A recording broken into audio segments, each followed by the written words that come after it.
আজকের তোমাদের সাথে শেয়ার করব এই ভিডিওটার গেট রেডি আমি কিভাবে করেছি।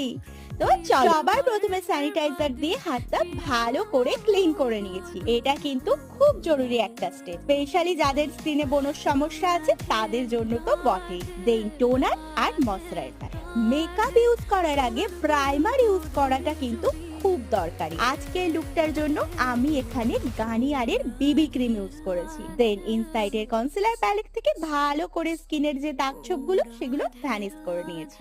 ব্লাশ আমার খুব পছন্দের একটা জিনিস, আর আমার এই নাকটাকে ঠিকঠাক করতে একটু কন্ট্যুর ইউজ করেছি। আর এই সমস্ত মেকআপকে সেট করতে ইউজ করেছি সেটিং স্প্রে আর লুজ মাউথ। এবার কিন্তু চোখের পাল, আই শ্যাডো, কাজল, মাস্কারা দিয়ে চোখটা মনের মতন করে নিয়ে দেন হাইলাইটার আর লিপস্টিক দিয়ে আজকের এই লুকটা কমপ্লিট করেছি। এবার তোমরাই বলো দেখি আমাকে ঠিক কেমন লাগছে।